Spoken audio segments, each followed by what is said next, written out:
So ito guys, ipapakita ko sa inyo. Ito yung choice ko guys na napili. So kung maganda to, i-judge guys kung maganda sa likod. Tingnan nyo guys. Maganda ba? Isa na lang siya guys, one spot na lang siya. Yan.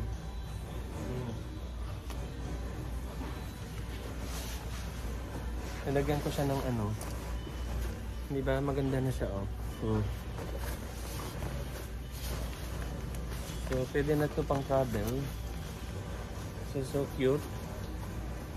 Yan siya oh, di ba? Ganda. So meron siyang ano dito. Yan, cover. Tapos meron din siyang, so pakita ko muna sa inyo yung itsura niya. Yan, yan ganyan siya. See? So ito siya guys, yan. Ang ganda di ba? Meron siyang pocket dito.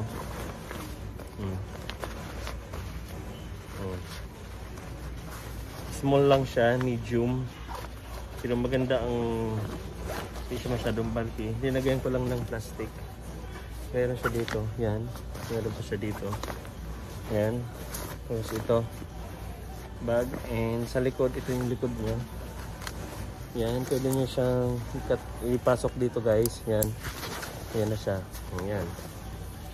Diba? Tapos ito yung sa loob niya. Ito yung sa loob niya.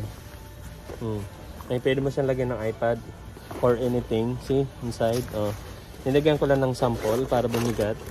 Pinaglagyan ko lang ng kahit ano dito. So, yan lang siya guys. Yan ko pa ng isa. Oh. Ito yung laman niya. Deep siya. Deep.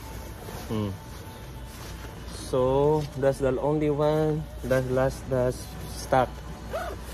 So, yun. Yun siya. Ganda. So, Denton Park. Ozark Trail. Denton Park, Ozark Trail. Highly recommended for travel. Pwede rin sa pag-biking, sa pag-hiking. Pero mas maganda yung bigger nito kung sa ano.